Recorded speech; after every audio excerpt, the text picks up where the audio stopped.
Hey, welcome to the Cam and Otis show. Another fun one, a guestless show, which are always fun to do, and shift back to the just one-on-one conversations. And I'm going to let Camden lead us in with a little bit of a story here. Yeah, so this will sound familiar if anyone goes out and watches our Tribe Talk Thursdays that I do with Ashi. I had one a couple weeks ago. I talked about this. My favorite show, one of my favorite shows growing up, definitely my favorite survival show of all time. And I know you might have pushback on that, Dad, but it's Survivor Man, and with Les Stroud. And for y'all who don't know, Les Stroud is I was gonna say SAS. Did I get that right? Is my memory right on that? Yeah, he's Yeah. an SAS guy. Yeah. And what made him special is when he did his survival shows, it would always be a set period of time out wherever he was. They'd go say 10 days in the Rockies, and they would drop him off somewhere, usually doing something crazy like jumping out of a helicopter or something. And then he would drop with all of his camera equipment, and he was totally alone, and he had to film himself while he walked around. And then they would usually have another point for him to work to. So it's something you're working towards. But when people think about survival in the mountains, and you're more of an expert on this than I am, but the things that I think people think about are, they think bears, they think mountain lions, all these type of things. And what I always like to tell people, especially my city friends and all that kind of stuff, is one of the things that'll Whoa, actually time kill out. you. Your city friends? What are you, boy? I'm a city boy now, but I grew up out Oh, in the okay. mountains. Okay. Right out, come on, we were way out in the Rockies. Come on, let me tell the story. But one of the things that people don't think about at all when they think about going out in the mountains is the thing that I think is one of the bigger killers, which is a thing that Les Stroud called bush fever. And bush fever is this idea where you get a little bit separated from your camp. You're out hiking around in the mountains and you're working your way back to your camp, and you keep telling yourself that your camp is over that next hill. And then so you convince yourself it's over the next hill. So you hike your way up the hill, go down to the bottom, that next little ridge, and you go, oh, my camp's not here. And then you look over to the next ridge line and you say, I recognize that tree. That's the tree I thought I saw. It's just one more hill. And you keep going and you keep going and you keep going doing this, just keep saying one more hill. It's over this hill. It's over this hill. And that's what actually kills you, because you wind up either full on exhausted, or mostly you just get so far away from your camp because you were only a half a mile away in the first place, but you kept going west when you should have gone east. There's the rule for the Rocky Mountains, right? Always go east. You'll find your way out eventually, right? Well, it's actually always go downhill and follow the water to civilization in the mountains. Which, if we're on the east side of the Continental Divide, is east.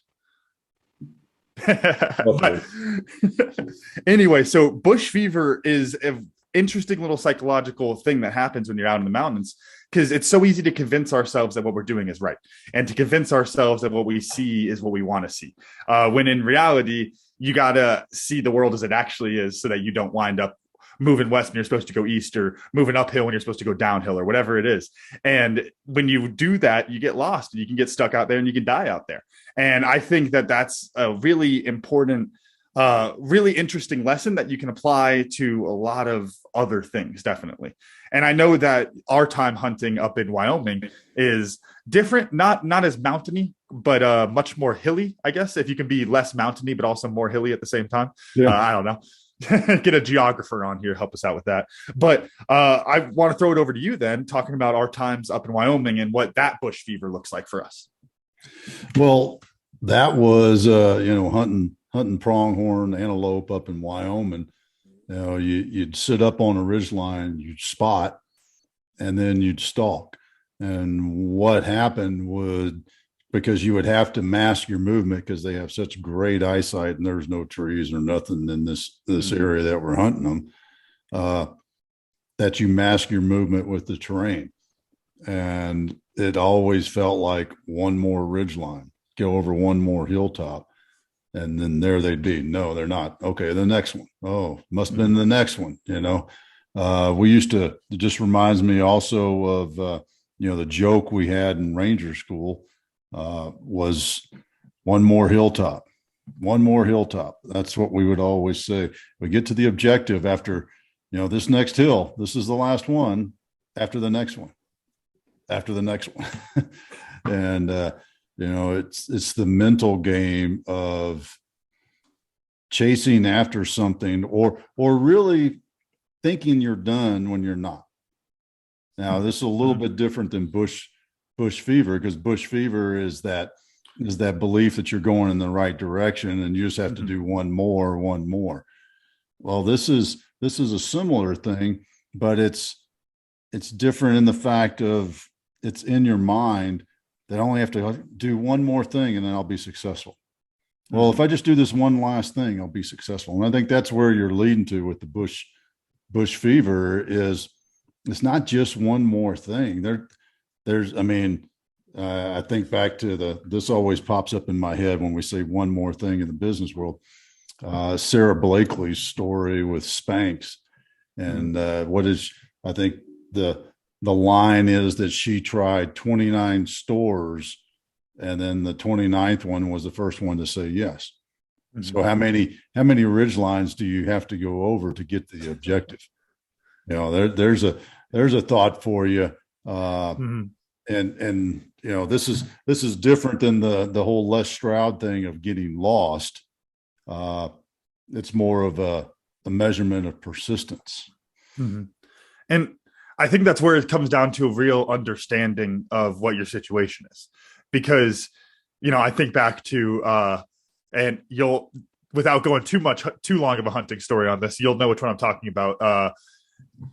The year we went up there in the blizzard, couldn't hunt for the first 2 days, or we went out there, we couldn't see anything for the first 2 days in the blizzard. And then that third day we did that 3-mile stalk through the post-freeze ice and all that kind of stuff. But we got our pronghorn at the end of it. And that's the interesting thing there with what you're talking about with the persistence is there's pronghorn out there. The pronghorn, they might not be over the next hill, but they might be over the next one or the next hill. And that they're out there. You know that there's success out there for your business. The question is, are you going in the right direction? Like going back to the bush fever, is this the direction I need to go in, or do I need to stop, take a deep breath and stay here for a little while and, getting better bearing of my surroundings? Or is this something I need to keep fighting through? When you talk about it, what I've been calling the entrepreneur version of bush fever, I've been calling it problem solving fever, because you get this idea where it's like you're looking at that next hill, that next problem, and you just want to go solve it. Because for a lot of people, when things get crazy, you go back to what you know. And for a lot of entrepreneurs and small business owners, what you know is problem solving. So when you see the fire in front of you, you go put out the fire and you go solve that next problem. And if you just continue to do that, going back to the bush fever analogy here, you might be moving the wrong direction. You're supposed to go east. And if you solved 2 or 3 problems going east, hiked 3 hills going east, you would have made it back to campsite. You would have made it to success. But if you start solving the wrong problems, never asking yourself whether I should solve this problem, never ask yourself whether I should hike up that hill, you're going to wind up getting lost, and you're going to chase that fever all the way out the wrong direction. And then by the time you realize how lost you are, just like with bush fever, your business is already screwed. Yeah. Well, here's it's not the corollary, the inverse of that, to use the hunting example still, because this happened also, is one of the things about hunting animals is that you can plan on where they're going to be and think that's where they're going to be, but there's still that high probability that they'll just show up. And that happened to us several times, pronghorn hunting, because you pop up over that ridge line and then boom, there they are 20 feet away, or just as likely. I always think back to the time that we were just trucking back to the truck, bebopping back to the truck. And then here comes a herd. Oh yeah. Just blowing right through, 30 yards from us, sort of thing. And then how quick can you react? Because that's what happens in life also. How quick can you react to that opportunity? Did you just miss it? Think about if you've never hunted antelope, they run at 30 plus miles an hour. I Googled it when I did that first episode. I think they get up to 65 is the fastest ones recorded. Yep. But remember, we clocked one running next to that was crazy on a dirt. that is one of those, and it's such a small thing. I think about that moment all the time. It's one of the craziest moments of my life. Driving down that dirt road, you just blaring down that dirt road in Old Gray, and that young buck just going stride for stride with us for like a mile and a half at least. 35 miles an hour. He was stride for stride with us. And then all of a sudden he kicked it into gear and headed out. Oh yeah. So the point of that is if you're not watching, not aware, not looking for opportunity, Mm-hmm. you'll miss it. I mean, think about it in the sense of those pronghorns when they run across your field of view at 35 miles an hour, then you don't have time to get out your rucksack and pull out your rifle and range it and do all Mm-hmm. these other things. You have to react right then. And my point of that is in business, you have to be able to respond and react to those opportunities when they come up. Mm-hmm. Because once it's gone, it's gone. I mean, how many times you watch the antelope run by in front of us and be gone in just a matter of minutes, over the horizon. All you see Mm-hmm. is assholes and heels heading out. You don't see nothing else.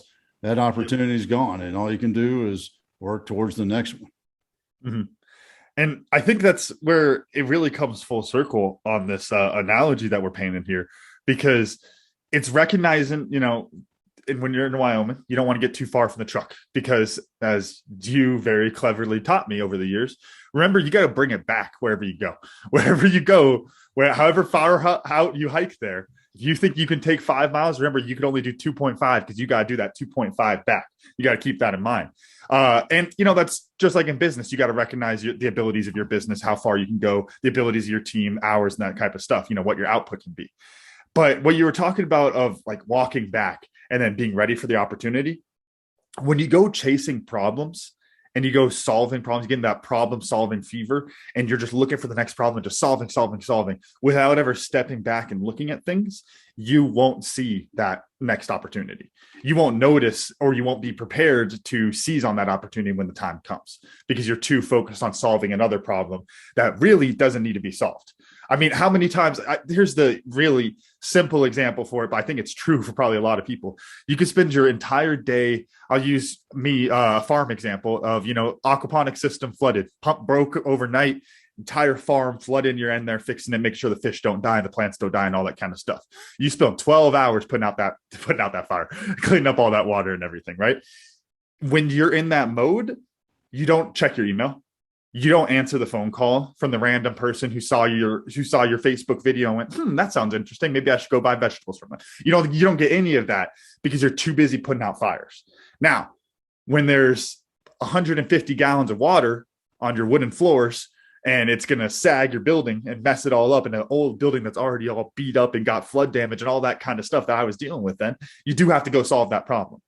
And so this comes back to whether you're hunting pronghorn and you're keeping aware of how far you are from your truck, or keeping aware of where you think those pronghorn might be, whether you're out in the woods trying to work your way back to your campsite, or you're in your business going to try to solve a problem so that you can get more sales or whatever, build a better culture, whatever it is the problem is that you're solving, you got to take the time to ask yourself if that's the right choice. It's not that, when we talk about bush fever, it's not that you never go over the hill.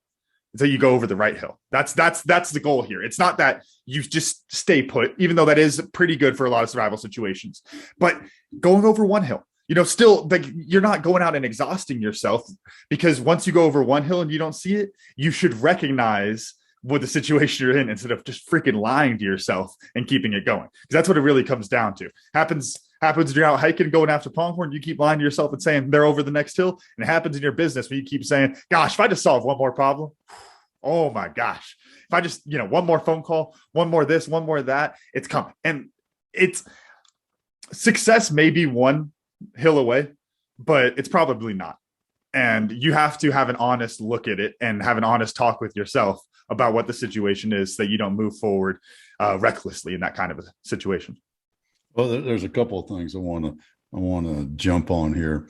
Number one, boys and girls, if you're lost and you have no sense of direction and no idea where either your camp or a road or civilization is, then the most important thing to do is to sit down and try to build some sort of thing to signal from the air. Don't continue to wander, because the further you wander, the further outside of the area that they're going to start searching you'll be. So boys and girls, sit down and wait. All right, that's number one. Number two, problem solving. And what I heard and what I was thinking of as you were going over that is don't fix what ain't broke. Mm-hmm. Now, did it work this time? Well, maybe not. Maybe there's a tweak to it, but maybe you didn't talk to the right person. Mm-hmm. There are so many variables that to just randomly throw things out and start over, don't throw the baby out with the bathwater. There's so many variables to that you have to be very methodical in what you're doing. If you have the solution to a problem, and it didn't work the first time, don't just throw it out and start all over. You may need to just adjust it a little bit. Heck, it may just boil down to you didn't ask the right person, right? I mean, there's a whole lot of people out there, and if you ain't putting it in front of the right person, then how do you know whether or not it's the right solution for the problem? I'm just thinking, got to bring it back around hunting because we're wrapping up our hunting theme for the month of September. But you got to know what you're hunting for, right? you got to know what you're doing out there, and it's sorry. I'm laughing. I tried to make this connection and I couldn't do it, but I'm just going to make the funny little hunter story, and all of our fellow hunters will get this because they can smell the paper. They know what you're hunting when you're out there. They can smell it. They know what tag you have. They know who you're out there for, and they'll treat you accordingly. But you got to understand the situation you're getting yourself into, and make sure you have that sort of an honest understanding. Because it's also, the other thing, and this, I feel like I say this all the time on the show, is when you have those moments of honest reflection, it creates so much clarity for the situation you're in, and you'll see the solutions so much more clearly. And you don't want to force what it is, whether we're, solving a problem, going over that next hill, or trying to force something from happening by doing something stupid, like taking a 450-yard shot. There's all sorts of different mistakes. Okay, whatever, Mr. Hotshot, whatever, Mr. Hotshot out there, just check the wind. You can hit it. You can hit anything less than 2 miles away, right? It was, last year it was like 735 yards. So, gosh, dang, I need to shoot that rifle. That sounds interesting. Oh my gosh. Yeah. Well, when you have a target was, when you have a stock, when you have a 30-06 with a stock scope on it, hunting pronghorn, don't shoot over 400 yards. There we go. Is that it? We good there? Don't shoot over 300 yards. Oh, well, this has been a good one, keeping it short because I got a lot of wedding things to do. We got to go get pretty for the wedding sometime soon, Dad. That's right, folks. Fans of the show, when you hear this show, it will be Mr. and Mrs. Jessica in Camden. And congratulations, son. Looking forward to the celebration, and looking forward to Miss Jessica being officially a part of the family. So we're excited for that. And the audience, I'm sure, is clapping and wishing congratulations now. But what'd you learn? So I went into this and I was pretty prepared as far as bush fever and the stories we were going to talk about. But one thing I didn't think of when I was going through it is that walk back to the truck and the pronghorn running right in front of you. And, I know we talked about it, about how you have to have that clarity so you can react to what's in front of you. But even more than that, you got to have a positive attitude, because if you're so pissed off that you just wasted, I don't even know how long of our stalks are out there. There's no such thing as time when you're in Wyoming. It just keeps going. But however long you were out there for that, 2-3 mile stalk, whatever it was, and you didn't see any animals, because as much as you pointed it out that sometimes you get over that ridge and they're right there, most of the time you see them running really fast about 5 miles away, and you can barely see, you just see the cloud of dust. But if you have your head down and you're all pissed off and you're, feeling bad for yourself, then when those pronghorn run in front of you, you're not gonna be able to get them.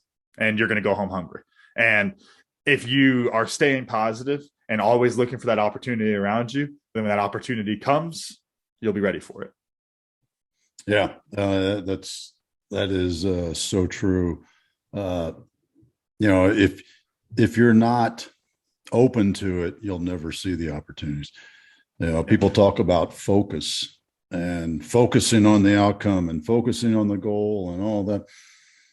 Well, if you're not careful, and I think we've talked about this before also, you got such tight blinders on that you don't see something that's right here. Now, I use the analogy, if I'm pounding my head against the wall to get through the wall, and I keep pounding my head against the wall, all I'm seeing is that much wall, the wall right in front of my eyes. But if I take 3 steps back, there's a door 6 feet to my right, and I can get through the wall. And that's one of those things, it's the kind of the opposite. People say, oh, you got to focus, focus, focus, focus. But yeah, you got to focus, but not with blinders on. Yep. Because if you're pounding your head into the wall and you're focusing on pounding your head in the wall, you're going to see progress, right? The wall's going in a little bit. I got to keep going. It's working. No, it's not. Right. If I pound my head long enough, the wall will break, right? Yes, sir. Maybe my mind will think it will. Well, for me, I miss the Les Stroud days. Those were great shows. And I think that's why, and I didn't think about this until you were describing Les's show, Survivor Man. But it's really I think that was the genesis of the latest version of that, which is Alone. Which is amazing. Yeah, I've seen a few of those. Well, that's Les Stroud to the next level is what that is. And if you haven't seen that, just look that up. I think it's a Discovery Channel show, maybe History, one of those two. But yeah, that is, so that's what I learned. I mean, the fact that Les Stroud started I think he was the original Alone guy, because, Bear Grylls is entertaining as all get out.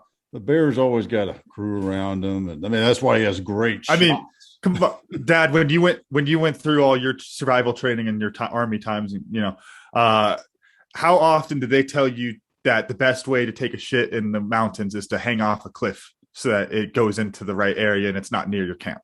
Did they teach you that? Oh, is that a Bear Grylls thing? Okay, because it's almost like you wouldn't do that unless you had 10 cameramen around you making sure that you were safe. But I don't want to take away from it because it is an entertaining show. He's more of the grandfather for the naked afraids and the more fun, little bit crazy ones than Les Stroud is. I agree. Well, great. Camden, run us out. All right. Thank you all for listening to today's show. Special thanks to our guest. Gosh darn it. All right. That's 3 minus 3. Wow. All right. Thank you all for listening to today's show. Special thanks to our sponsor, Tribe and Purpose. Find your tribe, find your purpose. You can check out recent episodes of the Cam and Otis Show on Spotify, Apple Podcasts, wherever you get your podcasts, and check out a full archive at thecamanotisshow.buzzsprout.com. The Cam and Otis Show is on Facebook, Instagram, and Twitter. Thanks again, and we'll see you all next week.